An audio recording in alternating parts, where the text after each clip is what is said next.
Mariah Carey.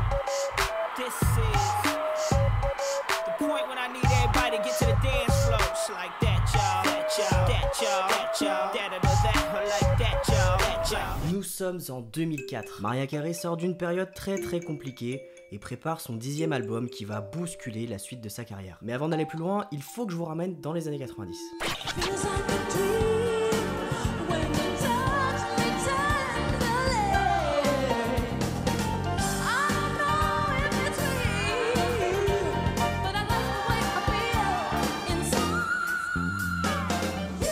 Nous sommes dans les années 90. Mariah Carey règne littéralement sur la pop.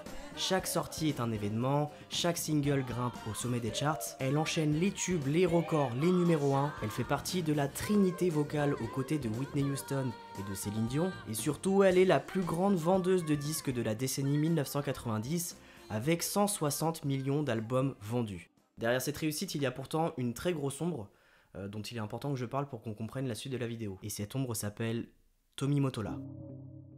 C'était le patron de Sony Music, et donc de Columbia Records, chez qui Mariah a signé dès ses débuts. Et c'était également son mari de 1993 à 1998. Et vous allez voir que leur relation va peser très lourd dans la suite de la carrière de Mariah.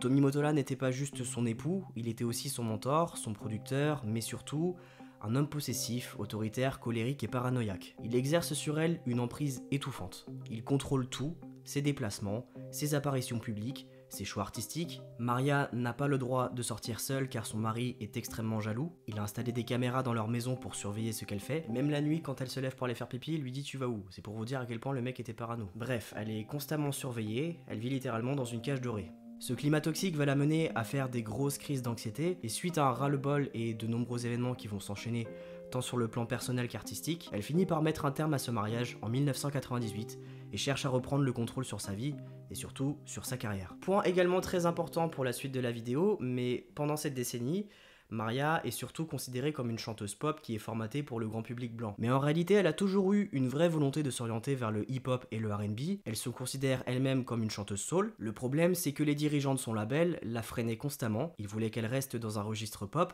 calibré pour un public blanc et ne soutenait pas vraiment ses envies artistiques. Le premier vrai tournant, c'est en 1995 avec le remix de Fantasy, en collaboration avec ODB et qui est produit par P. Diddy. Ce moment est très fort parce que c'est l'une des premières collaborations entre la pop mainstream et le hip-hop. Et à l'époque, ça n'avait aucun sens de voir Mariah Carey, qui était une artiste très commerciale qui faisait de la pop, en duo avec un zinzin du Wu-Tang. Baby, baby, come on, baby, come on, baby, come on.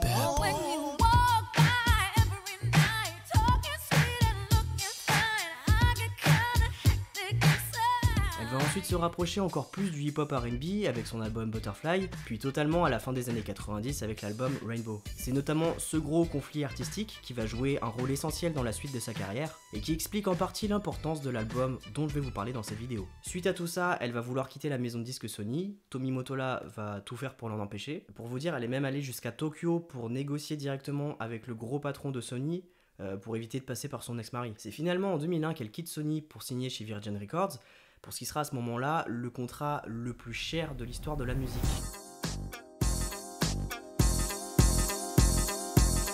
Nous sommes désormais au début des années 2000, Mariah Carey quitte une décennie où elle a régné en maître, comme je vous l'ai dit, et prépare son nouveau projet, un film ainsi qu'une bande originale qui s'appelleront Glitter. Alors, pour vous plonger directement dans l'ambiance, dans son autobiographie, Mariah décrit Glitter comme étant un véritable cas d'école mêlant malchance, mauvais timing et surtout sabotage. Elle a bossé sur ce projet pendant près de 4 ans, surtout sur la partie musicale, car pour le film, disons qu'on lui a pas trop laissé le choix. Tommy Mottola, furieux depuis leur divorce, était bien décidé à se venger. L'idée qu'elle prenne enfin son indépendance artistique et prouve au monde qu'elle pouvait réussir sans lui, ça le rendait fou. Glitter est donc son premier album chez Virgin Records. C'était un énorme contrat, donc forcément il y avait une énorme attente. Le premier single, Loverboy, était censé être un énorme hit, et c'est là que va commencer le sabotage. Mariah voulait utiliser un sample de Firecracker de Yellow Magic Orchestra pour Loverboy, qui était le premier single prévu pour son nouvel album Glitter.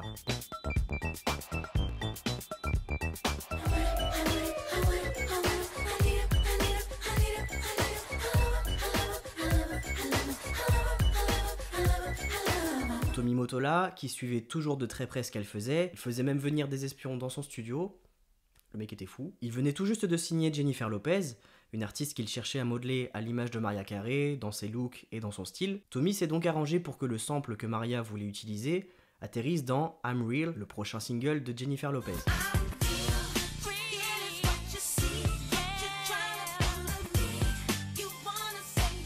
Et sur l'album de Glitter, Mariah faisait un feat avec Ja Rule.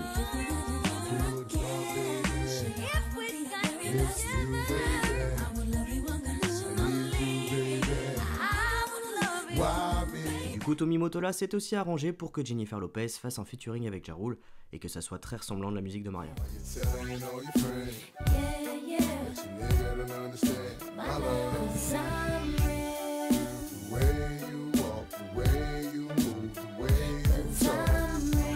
Ça a évidemment créé des tensions entre Maria et J-Lo. Je rentrerai pas dans les détails ici parce que ça mériterait vraiment une vidéo entière, tellement parfois c'est très drôle, mais surtout dommage parce qu'on a voulu les monter l'une contre l'autre. Même encore aujourd'hui, entre les fans de Maria et de J-Lo, ça se fait la guerre, alors que le dénominateur commun, c'est Tommy Mottola. Mais bon, ça a quand même donné lieu à des moments très cultes. Und was ist mit J-Lo?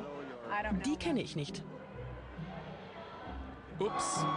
Alors Maria s'est justifiée plusieurs fois en disant que ça voulait dire qu'elle ne la connaissait pas personnellement, mais évidemment on a tous compris que ça voulait dire non mais je sais pas qui c'est celle-là. Does she seem cool?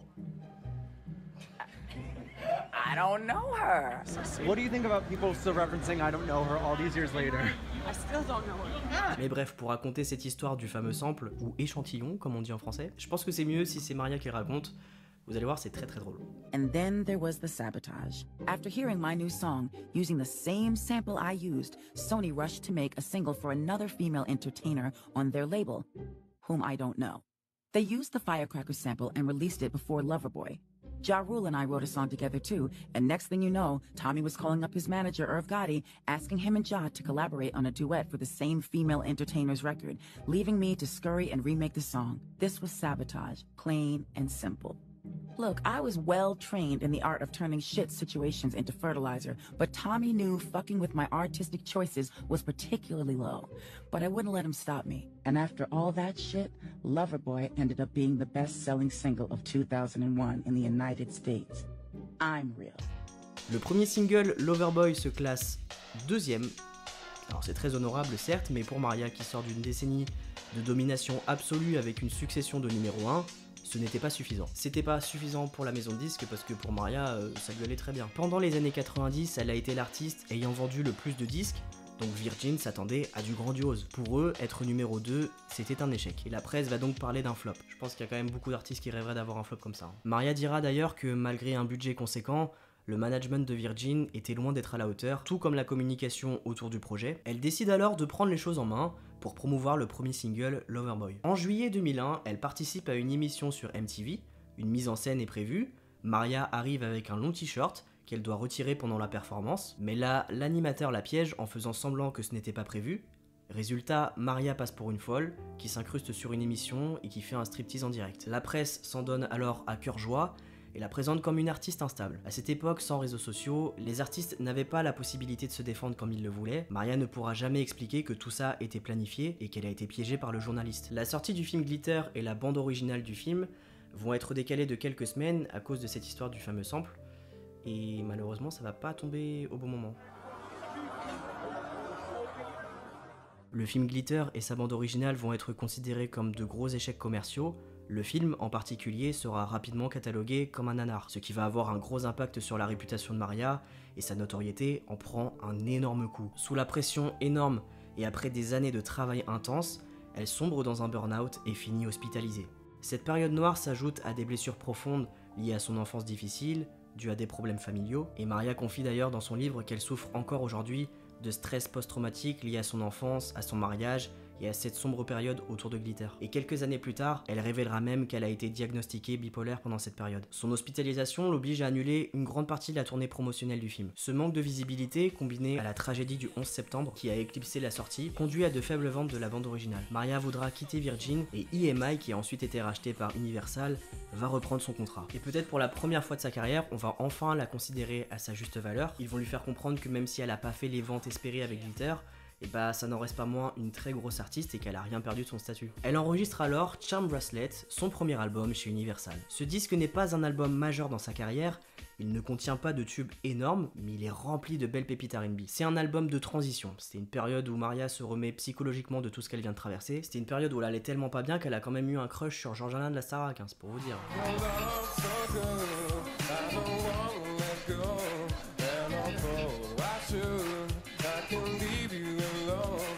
Enfin bref. Pour moi, Charm Bracelet, c'est vraiment le tremplin qui va permettre à Maria de rebondir, preuve en est avec les featuring qu'elle va faire dans les années suivantes. Baby, if you give it to me, I'll give it to you. I know what you want, you know I got it. Baby, if you give it to me, I'll give it to you.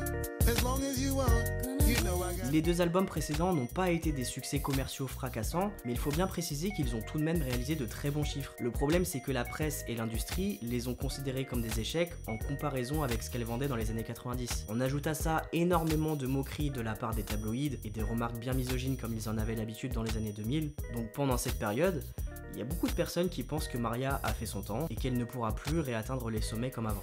Et ils avaient tort.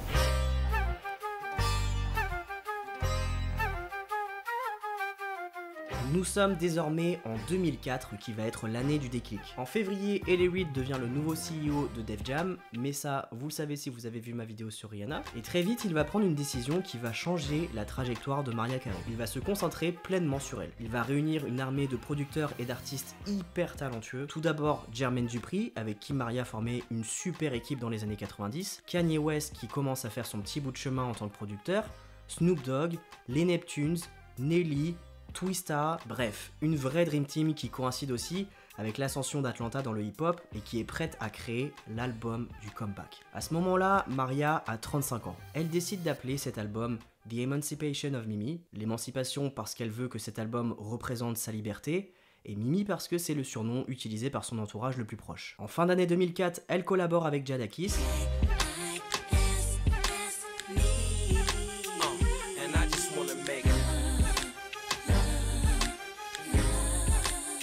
Juste après, l'annonce tombe, Mariah Carey s'apprête à sortir un nouvel album en 2005. On est en plein dans l'époque du peer-to-peer, du téléchargement illégal, et comme souvent à cette période, des morceaux de l'album vont leaker sur internet, notamment ce morceau dont les rumeurs disent qu'il serait le premier single.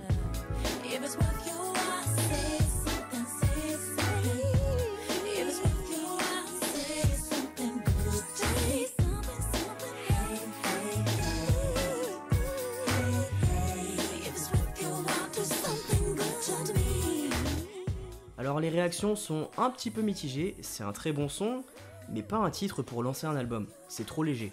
L'un des rares avantages du téléchargement illégal, c'est que ça donne un avant-goût et un retour immédiat du public. Et L.A. Reid capte que ça va pas suffire. Il est encore en quête du hit, du morceau qui va porter l'album vers le succès. L'album est donc déjà prêt, mais L.A. Reid veut absolument qu'il soit parfait. Le jour où il s'apprête à fêter la fin de l'album, L.A. Reid lève sa coupe de champagne et il dit...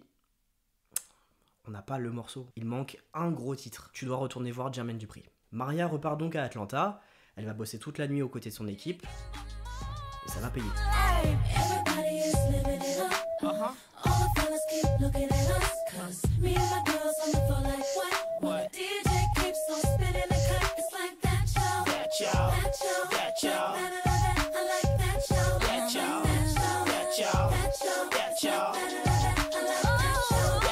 Les critiques sont très positives, les radios l'adorent, et surtout il donne un message plutôt clair. Maria sort d'une période noire, et dans les paroles elle dit « Allez, venez, c'est fini, on passe à la suite ».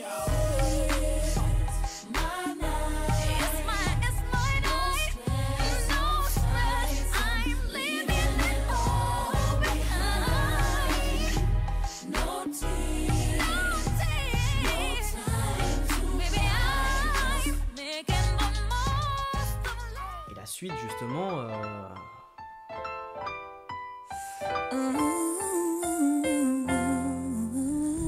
I didn't mean it when I said I didn't love you so. I should have held on tight, I never should have let you go. I didn't know nothing, I was stupid, I was foolish, I was lying to myself. I couldn't have fathomed I would ever be without your love. Never imagined I'd be sitting here beside myself. Cause I didn't know you, cause I didn't know me, but I thought I knew everything. I never felt 14 semaines numéro 1 au Billboard, 2 Grammy Awards. C'est tout simplement sa chanson la plus écoutée après la chanson de Noël. C'est également le morceau sur lequel elle a le plus bossé avec Jermaine Dupri. Et comme elle savait que L.A. Reid, il voulait vraiment que cet album soit parfait, elle s'est dit, lui là, il est pas prêt. Ça fait des mois qu'il me met la pression pour avoir l'album parfait, bah il va voir. Elle savait qu'il allait descendre au studio avec ses collègues, alors elle s'est préparée. Pile au moment où il pousse la porte et commence à descendre les marches, elle est déjà en cabine, en train d'enregistrer le passage le plus fort du morceau. Donc la première fois que L.A. Reid a écouté We Belong Together, c'était avec ce passage là.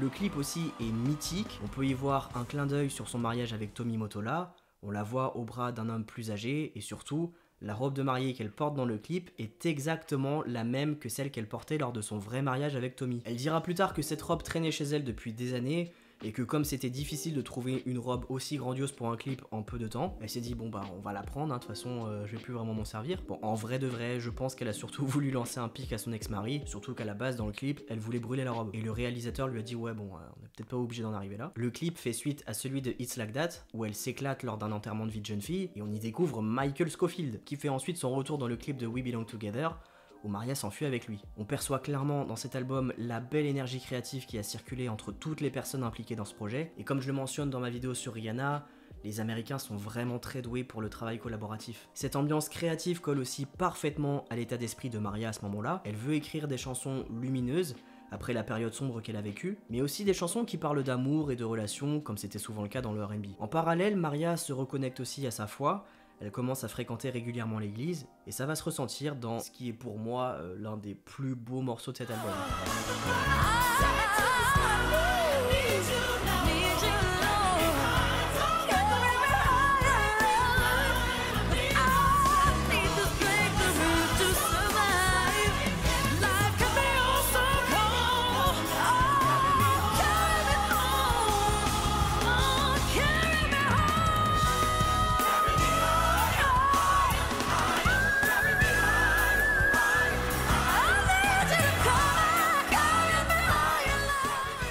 Pour moi, cet album, c'est un no-skip, c'est-à-dire que je ne zappe aucune chanson, elles méritent toutes d'être écoutées du début à la fin.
The Emancipation of Mimi fut l'album le plus vendu de l'année 2005, omniprésent sur toutes les radios et chaînes de clips, et surtout il a définitivement marqué un tournant, faisant de Mariah Carey l'élément clé de la fusion entre la pop R&B et le hip-hop. Cet album a également séduit une toute nouvelle génération d'auditeurs qui n'avaient pas grandi avec ses premiers succès et qui n'avaient peut-être pas connu non plus Mariah pendant sa période pop, voire même n'était même pas né, genre moi. En avril, on a fêté les 20 ans de l'album. Il y a une réédition qui est sortie il y a quelques semaines avec des remixes parce que Mariah Carey est littéralement la reine des remixes. Ce sujet mériterait une vidéo entière parce qu'il y a tellement de choses à dire. Mariah va bientôt sortir son 16e album et rien qu'avec le premier single, je vois déjà des similitudes avec la chanson It's Like That. Donc je pense que ça présage de belles choses pour la suite. Pour conclure cette vidéo, je vais citer quelques passages de son livre que je trouve assez forts. Dans son livre, elle dit « L'album Butterfly fut un éveil émotionnel et Emancipation fut une évolution spirituelle. J'y ai mis une énorme part de moi sans censurer mes émotions. Cet album sera un triomphe sur tous les salauds qui avaient essayé de me faire du mal et de se servir de moi. Ma propre famille, Tommy, les maisons de disques et les médias. » Déjà, voilà. D'ailleurs, le passage qui suit fait vraiment sens avec les vidéos que j'ai faites sur Britney Spears et sur Janet Jackson. Elle dit « Aujourd'hui, les médias, en tout cas les tabloïds, ne sont plus que de vulgaires bouts de papier, tout juste utiles à allumer la cheminée. Il ne leur reste plus la moindre once de pouvoir, ils ne peuvent plus nous pourchasser et nous détruire, nos fans peuvent prendre librement notre défense, présenter toutes les preuves de notre talent et former un front si uni qu'aucun présentateur, aucun critique, aucun paparazzi n'oserait s'y confronter. À présent, nous sommes les médias. » Bravo madame. Les amis, on est sur la fin de la vidéo, j'espère qu'elle vous a plu. C'était une vidéo qu'on m'a vraiment beaucoup demandé. J'espère que vous n'allez pas être trop déçus sur le fait que j'ai pas fait une vidéo entière sur sa carrière. Je vais m'expliquer. D'abord je bois parce que j'ai plus de voix. Il y a un truc à savoir sur moi, c'est que je suis un énorme fan de Mariah Carey. Je suis extrêmement touché par sa musique parce que ça me ramène à plein de moments de ma vie. Il y a des éléments de son enfance qui me parlent aussi parce que j'y vois beaucoup de similitudes avec la mienne. Donc sachez que si jamais je dois faire une vidéo entière sur la carrière de Mariah Carey, je vous le dis, ça sera la meilleure vidéo de ma chaîne. Et sans prétention aucune, ça sera le meilleur documentaire sur Mariah Carey. Je veux la faire dans les meilleures conditions, je veux y faire intervenir des fans.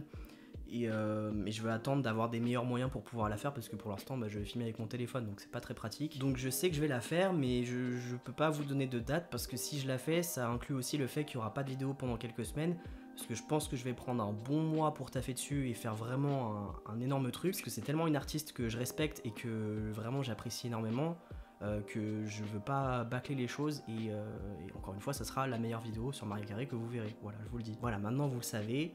Il y aura une vidéo sur Mariah Carey, un format très très long, je pense même plus long que celui que j'ai fait sur Rihanna, mais pas pour tout de suite, j'attends d'avoir des meilleurs moyens, voilà. N'hésitez pas à me dire dans les commentaires c'est laquelle votre chanson préférée de The Emancipation.